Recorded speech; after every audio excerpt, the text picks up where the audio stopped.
Avui és 24 de febrer i hem vist un arbre que de lluny semblava una mimosa, però resulta que és les fulles engruguides i és un cedre. Això és un cedre. I jo crec que és una malaltia que són fongs, això, perquè ha plogut molt. Hi ha un que es diu Fungus cedrus, que és un fong que engrugueix les fulles, i això es combat amb sol. Pot ser que d'aquí uns dies que hi tornarem a veure si ha canviat de color i és verd ja. Seguim, que és molt interessant avui el camí. I aquells, els margallons, aquells no els dius? Bueno, aquells margallons són com de l'època juràssica, perquè el margalló normalment és baixet, petit, però aquest s'ha fet gegant. Semblen els que hi ha de Can Soleil. A Can Soleil a l'Arnús, millor dit, a Cal Arnús, n'hi ha així de grans, però tot és gran allà. I aquí n'hi ha, que deu portar molts anys aquest margalló, i al final ha crescut tant. Bueno, aquí tenim una altra planta enorme, que és aloe vera.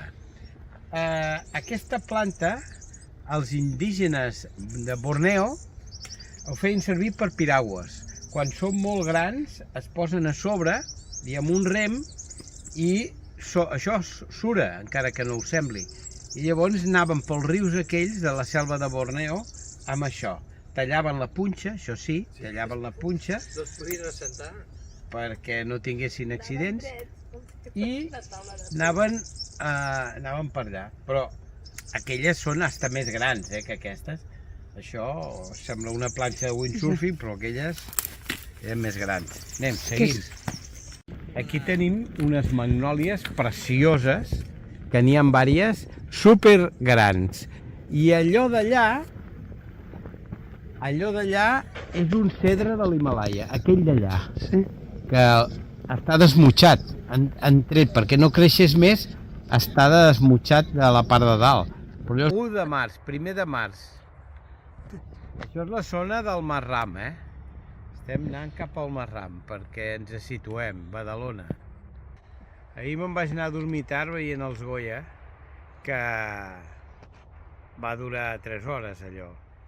I avui hem sortit a caminar i hem trobat aquests arbres, que són pins, caiguts, secs. Segurament això és encara de la sequera d'anys anteriors, però que quan ve una ventada, com que estan secs i estan mal arrelats, doncs van per terra. I més avall ja els està tallant, alguna brigada de forestals o el que sigui els estan tallant. I aquests també estan secs, vull dir que amb una altra ventada, l'any que ve o així, tornaran a caure.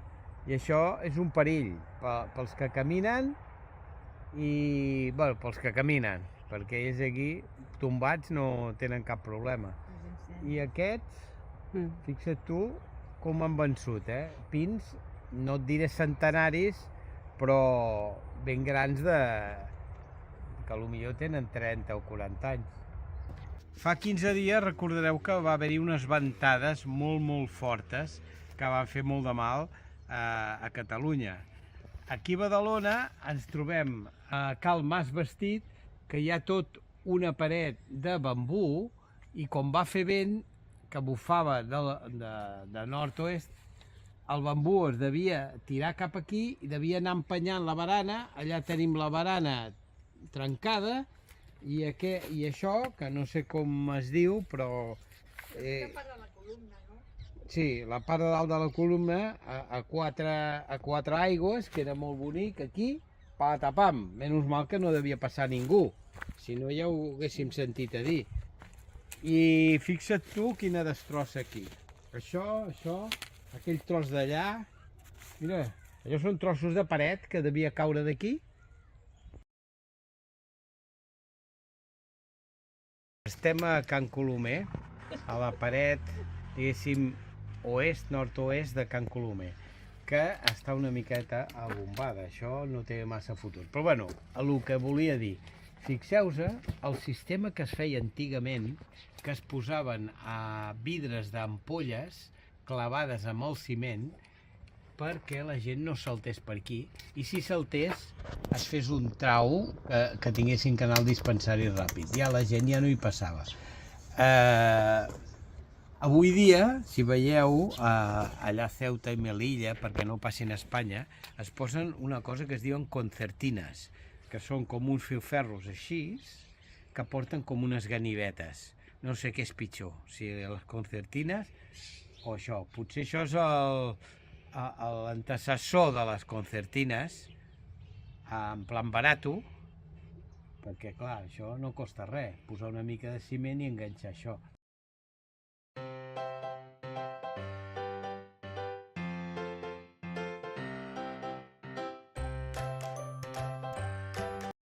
És la paret del Pitxampat de Badalona. Està feta bastant recentment i aquest camí en diuen el camí dels senglars perquè, com veureu, ha estat tot escarbat dels senglars que venen al vespre i busquen arrels. I aquí a dintre ara mateix estan jugant, aquí a darrere. Bon dia. Bon dia. I aquests forats estan molt ben fets perquè per aquí surt l'aigua i evita que es carregui d'aigua a l'altra part i el mur es derrumbi, com va passar a la via del tren allà a Gelida, que va causar la mort d'un conductor del tren, tot sigui dit. I això és perquè no estava previst zones perquè l'aigua surti.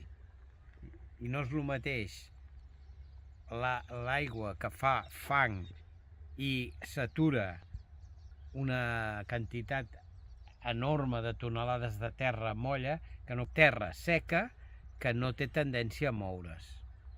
És molt diferent.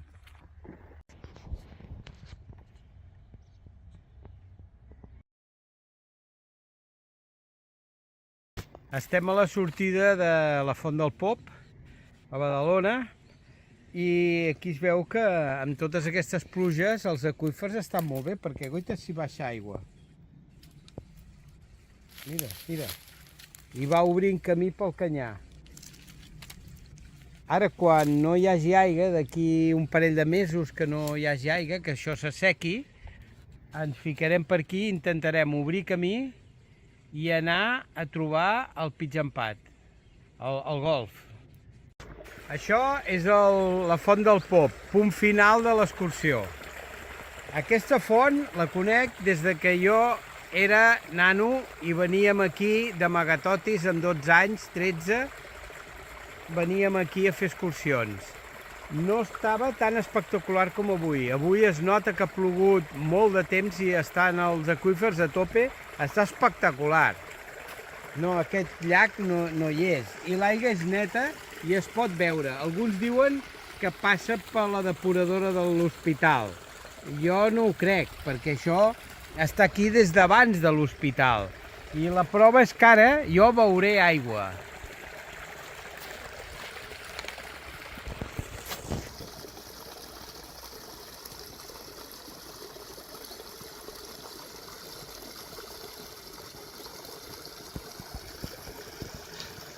Està boníssima, no té gust de res. Bé, seguim a la Font del Pop o de Veu i Tapa, que té dues maneres. Les primeres fotos que hi ha són del 1965 i m'acompanya una naturòloga de la Serralada Marina, la Margarita, que us explicarà que si és d'origen natural. És d'origen natural aquesta aigua? Correcte, sí, és d'origen natural. Molt bé. Fa molts anys que aquesta font està així sortint? Home, doncs, a veure... Aigua, què es calcula? Del Juràssic? Del 1800 o... Abans no sortia. No.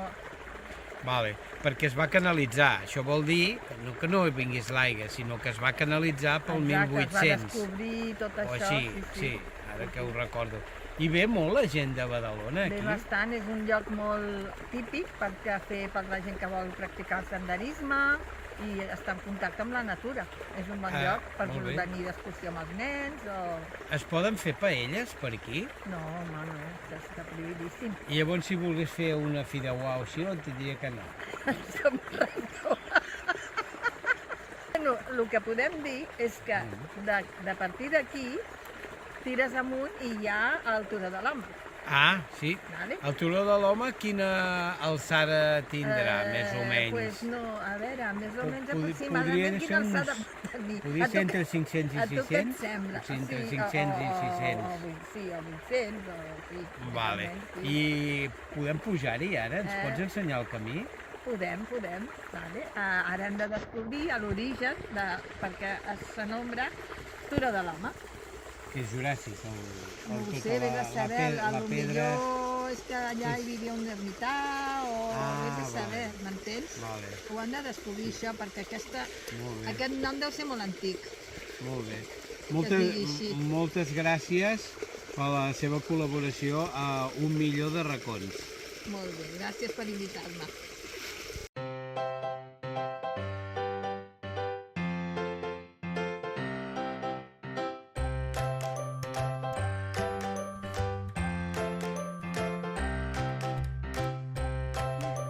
Allà hi havia una font amb unes branilles o uns ferros, Una gelosia.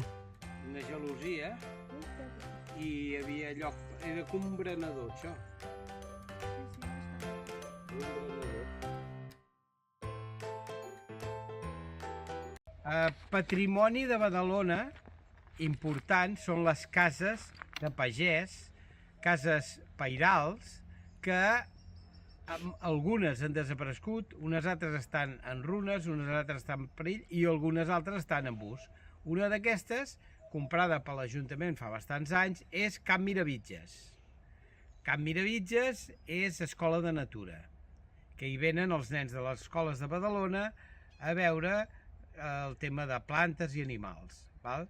Però aquí tenim, aquí dalt, Camp Bosch, i més avall, Mas Bosch, que ara espero que el veguem. Més avall també hi ha Cal Arquer i Can Cabra. I més amunt hi ha el Mas Vestit i a Can Colomer. I més amunt hi havia Can Ruti, que ara és l'hospital. Tot això eren masies molt riques, dedicades als horts i a la vinya, i que van fer rica Badalona. Però, noi, se'ns ha oblidat. Ara ja està molt deixat tot això. I això, si fóssim a França, faríem pagar per veure-ho, aquests llocs, perquè estaria ben conservat i tal. Bueno, deixem això, perquè jo sóc badaloní, n'estic molt de la meva ciutat i del meu patrimoni, i espero que a poc es vagin recuperant aquestes masies i cases pairals.